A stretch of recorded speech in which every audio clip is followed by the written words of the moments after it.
Thank you for joining me. To my friends and neighbors in Faribault, across Rice County, and throughout the state of Minnesota, welcome. The first 3 months of this year have been busy in Faribault. Normally the year starts off slowly with cabin fever and false springs, but this year has been anything but slow.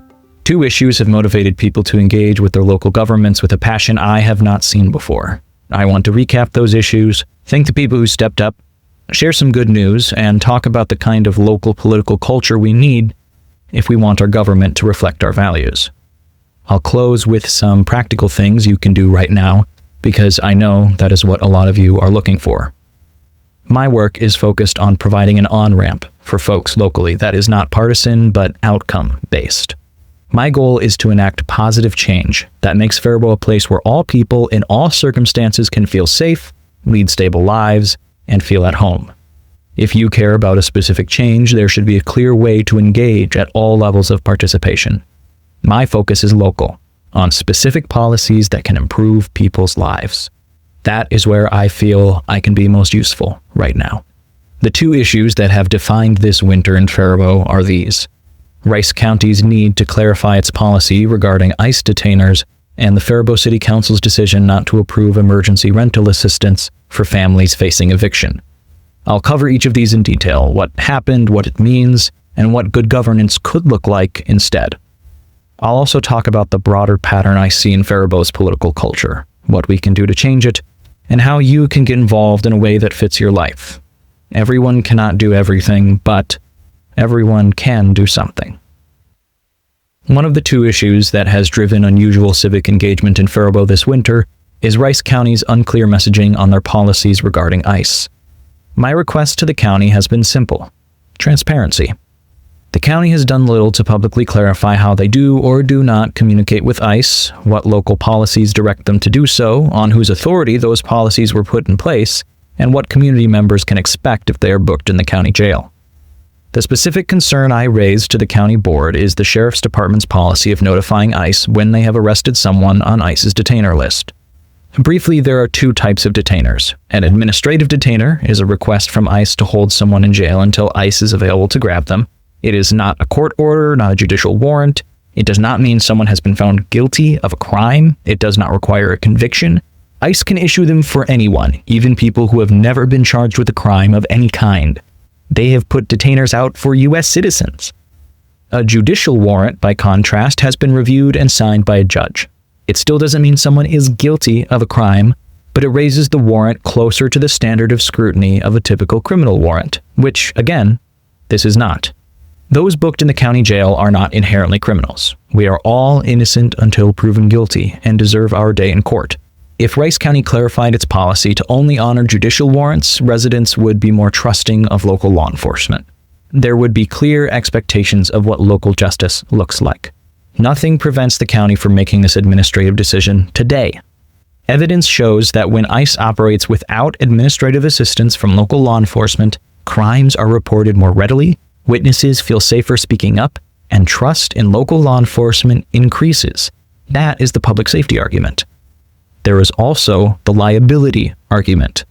When the county assists in apprehensions by honoring detainers, it carries liability for ICE's errors. Doing so exposes taxpayers to costly lawsuits and settlements. Counties have had to pay out hundreds of millions of dollars in such cases. These cases divert staff time and public resources away from local priorities. It makes the community less safe while asking the public to accept more risk. It's simply bad policy that exposes me and you to massive financial risk as taxpayers. I am recording this in early April. Thus far, I have not seen an improvement in the county's transparency on these issues.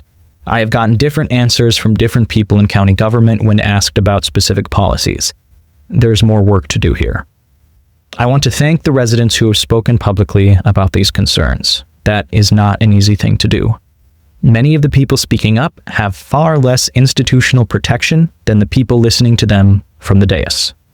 They have shown courage, discipline, and care for their neighbors. They have taken personal risks to make sure something necessary gets said. I am grateful for that. I wish more of our local elected leaders would match the courage shown by the people making their voices heard, neighbors serving their community, at real personal risk. In February, I asked the mayor and city council to prioritize economic stability for everyday people. The Community Action Center had asked the city to help meet the current demand for rental assistance. The city council is sitting on dollars already saved to help people who can't pay their rent through no fault of their own.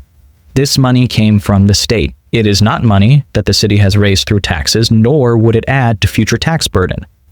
The CAC asked the city council to open up $50,000 of that fund to help people who have chosen not to leave their homes because of ICE, have chosen not to go to work, and now can't make their rent. The need would be filled with $50,000 of state funds already earmarked for housing efforts exactly like this. The city council did not have any other plans in place for this money. Many families in Faribault faced imminent eviction because they were not able to work in the climate created by ICE and Border Patrol.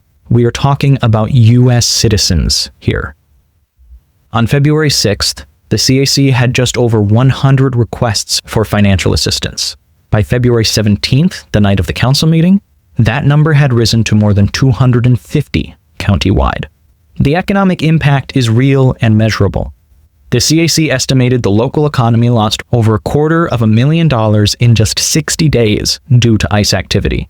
And that does not include overtime costs for employers, production slowdowns, or school enrollment volatility. When families lose housing, employers lose workers, businesses lose customers, taxpayers absorb higher costs. This was not a question of federal immigration policy. It was a question of public safety, economic stability, and whether we are willing to prioritize everyday people. Not only did the mayor and city council deny this funding request, they refused to even put it up for a vote. Only one council member spoke up in favor of funding. I encourage everyone who has not seen it to watch the recording of the February 17th council meeting or read the Faribault Daily news coverage. From my reading, the arguments against the funding lacked coherent logic. Some statements I found genuinely shocking. Let me say this plainly. The decision from the majority of Faribault city councilors will hurt people. It will cause real harm. The city had the power to reduce suffering for families, for children, and chose not to. It would have cost them nothing. No burden to their budget. No impact on future spending.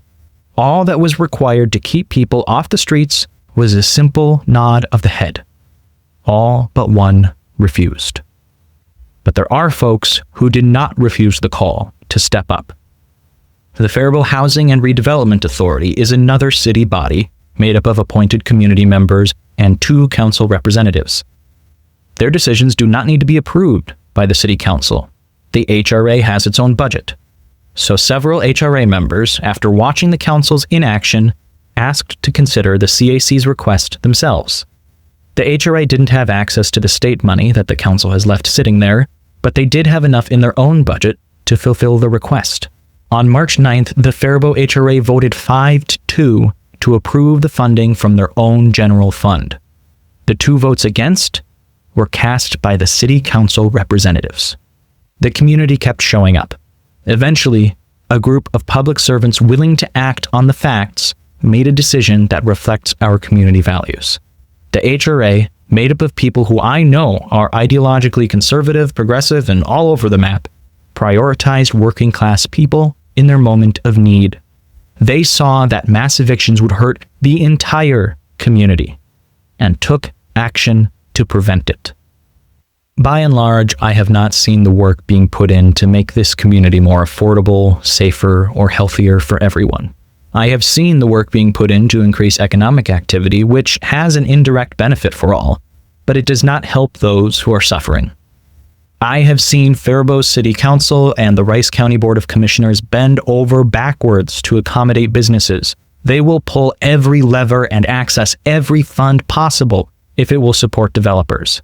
They have been quite creative and shown real ingenuity in that effort. I understand why. Economic activity is the lifeblood of a community. Faribault needs more housing, a diversified tax base, and places to work and shop and enjoy life. Supporting a strong economy is an important job of local government. But the business economy is different from the personal economy. Here is what the personal economy looks like in Faribault right now. More than half of all households in the city, 53% according to the 2024 Rice County Community Health Assessment, fall below the ALICE threshold. ALICE stands for Asset Limited, Income Constrained, Employed. They don't have enough to get by, but they're not eligible for most social safety net programs because they don't make little enough. These are not unemployed people. These are not people who have given up. These are working households that cannot make ends meet no matter how hard they work. More than half of us. The personal economy is not measured in quarterly profits or shareholder value. The personal economy is whether you can afford to raise a family in the community you live in. Can you buy quality, healthy groceries? Can you afford to see a doctor when you need it? Can you afford daycare or afford to have a parent stay at home? Can you safely walk to a park where your kids or grandkids can spend time together? Can you afford to retire? Can you afford to age in place? Are there transportation options for you when you can no longer drive? Are you 1 or 2 paychecks away from having to live in your car? The majority of Faribault is asking those questions every day, and the answers are almost always negative. 53% can't afford the basic necessities of food, shelter, transportation, and healthcare, so they either have to cut down on those basics or go into massive debt just to survive. 1 in 8 Faribault households does not own a car. When you hear elected officials talk about economic development without talking about transportation for everyday people, ask yourself who that development is actually for. The average Faribault worker earns about $59,280 a year, close enough to afford the average market rate apartment if one were available. But there are almost none available. The market rate rental vacancy rate is 2.5%. The affordable vacancy rate is 0.6%. And subsidized units have no vacancies at all. Homeownership is out of reach entirely. The September 2025 median home price in Faribault was $317,920. To afford it, a buyer needs a minimum annual income of $97,320. The average worker earns $59,280. That gap is nearly $40,000. When was the last time you got a $40,000 raise? The downstream effects of ignoring the personal economy show up in our public health data. Rice County has roughly 490 residents for every 1 mental health provider, compared to 300 to 1 statewide. Our opioid prescription rate is higher than the state average.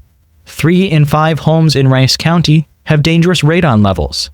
And in the southern part of the county, where Faribault sits, fewer than half of residents say they always feel safe, compared to nearly 80% in the northern part of the county. These are not coincidences. They are consequences. These are issues rarely discussed in City Hall or the county boardroom, and I recognize they cannot be entirely solved locally. But I have seen how creative these bodies can be when it comes to supporting international corporations and savvy developers. One example is the Rice County Housing and Redevelopment Authority. Unlike the City of Faribault HRA, the County HRA is not made up of community volunteers with a few elected official representatives. The Rice County HRA is made up entirely of our elected officials. They are the Rice County Commissioners. The Rice County HRA is legally authorized to levy nearly $2 million annually for housing purposes. It has been levying 12% of that authority for 17 years, while every single program it runs has a waiting list. Remember the 0% vacancy rate for subsidized housing? That's one of the programs the county HRA isn't fully funding. For the owner of a $250,000 home, the difference between what we levy now and the full authorized amount is about $40 a year. I'm not denying that it would cost something, but the majority of my neighbors are hurting, and an additional $40 is very small compared to the scale of our need. Yet the county commissioners haven't seen fit to be creative with their power to benefit everyday people. These are the same county commissioners who approved $48.86 million in bonds for a new jail. They know how to spend money when it's a priority to them. The scale of the challenges facing our community are not the problem. The problem is the will to address them. Some local leaders would have you believe there are 1,000 ways to use tax dollars for the benefit of profits. But for the benefit of everyday people, well, the only real option there is to keep taxes low. I would like to see more of that creative energy directed at the challenges of everyday people. And I happen to believe that when we do that, our local small businesses will flourish too. Small business owners are a lot closer to the working poor than they are to the investment firms that own our major employers and landlords. It is not a choice between spending taxpayer dollars to support business and spending taxpayer dollars to support people. That is a false binary. The real question is who our local government is willing to put in the work for. Just in the last month, the Faribault City Council unanimously approved tax increment financing for a new 76-unit market-rate apartment development downtown. The developer said plainly the project would not move forward without the public financial support. I am not against the project. I am pointing out that the same creativity, finding a public tool to make a private project viable, has not been applied to the needs of the majority of Faribault. The tools exist. The will to use them for working people does not. The most common pushback I've received from local elected officials is that I am being divisive. If trying to improve your community or calling attention to a shortcoming is divisive, then what you are seeking is acquiescence, not unity. Unity means embracing our neighbors in common cause, the betterment of our community. Even in disagreement about how we get there, there must be open discussion. If starting a discussion is seen as an attack in itself, that is an admission that the status quo is defended by those in charge, and that they are resistant to our community's improvement. Frederick Douglass put it this way, quote, "If there is no struggle, there is no progress. Those who profess to favor freedom and yet deprecate agitation are men who want crops without plowing the ground. They want rain without thunder and lightning. They want the ocean without the roar of its mighty waters. Power concedes nothing without a demand. It never has, and it never will." End quote.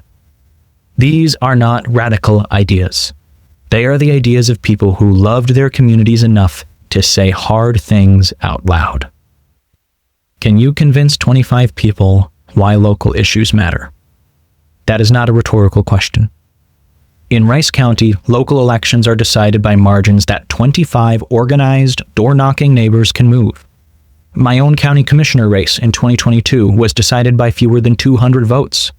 The 2024 referendum on how to fund the county's new jail, a $48.86 million bond that will drive up property taxes for years, was decided by around 800 countywide. These are not abstract exercises in democracy. They are decisions with direct consequences for whether you can afford to stay in your home. More than half of Faribault households are working families that cannot make ends meet. The Rice County Housing Authority is legally authorized to levy nearly $2 million annually for housing, and has been using 12% of that authority for 17 years, while maintaining a waiting list on every program it runs. 1 in 8 Faribault households has no car, in a city where most jobs are not reachable on foot. These conditions did not emerge from nowhere. They are the result of decisions made by people who were elected by small numbers of votes in low turnout elections. People who in many cases ran unopposed. I say this not to be discouraging. I say it because the math works in our favor if we use it. There is a recurring pattern in Faribault. Individuals who try to refocus local government on working class people get elected in the minority, get burnt out without the public buoying their fight, and eventually give up or choose not to seek re-election. Too often they also fail to use their time in office to build a base that could outlast their own term. That has to change. Support for good local governance cannot begin and end with one election. Pressure is needed before and after elections. Policy targets need to be defined. People need to keep attending meetings. Public comment needs to continue. Candidates need to know that if they run and if they win, they will not be left alone to make change. And if individuals are elected who do not wish to prioritize working people, they need to know what to expect when change is demanded and they deliver nothing. This is how a base is built. This is how major political parties are forced to earn your vote by meeting your needs. They need you more than you need them. Show them the power of your vote and your participation. Politicians and parties need you to access power, not the other way around. I know a lot of people have reasons to hesitate before speaking out. You may feel like you don't know enough. You may think it takes too much time. You may think attending meetings is boring. You may worry it will be isolating. You may wonder whether you would get anything done. Those are real concerns. But consider what we saw happen with the rental assistance fight this winter. That outcome did not happen because the conditions changed. It happened because people refused to accept the status quo. That is what organized persistence looks like. Convincing people does not happen online. Social media can support organizing. It does not replace it. If you can do one thing, make it knocking on doors, attend meetings, make public comments, write emails, write letters to the editor, write a personal post and not one buried in a Facebook community group. Social media should amplify the movement, not be confused for the movement itself. Everyone cannot do everything, but everyone can do something. Pick one role or one issue. Don't lose focus until we get it done. I commit to helping connect people with working groups and organizations that can make a difference. It can be daunting to get started, but my goal is to make this approachable for anyone who wants to do their part, whatever that looks like for you. In closing, I want to remember Reverend Jesse Jackson, who passed away recently. Jackson was a contemporary and collaborator of Dr. Martin Luther King Jr. He ran for president twice in the 1980s, seeking to unify Americans across race, gender, religion, and lifestyle. He led with his values, said unpopular things when necessary, and showed what a courageous and fighting spirit looks like. A few lines from his speech at the 1988 National Convention. Quote, "I'm often asked, Jesse, why do you take on these tough issues? They're not very political. We can't win that way. If an issue is morally right, it will eventually be political. It may be political and never be right. Fannie Lou Hamer didn't have the most votes in Atlantic City, but her principles have outlasted the life of every delegate who voted to lock her out. Rosa Parks did not have the most votes, but she was morally right. Dr. King didn't have the most votes about the Vietnam War, but he was morally right. If we are principled first, our politics will fall in place." End quote. That is the standard I hold myself to. I hope it is one you'll hold me to as well. Sign up for organizing updates and local action alerts at samuelftemple.com. Reach out through the website if you'd like help getting involved. I want to hear from you. Stay safe, friends. Keep hope alive.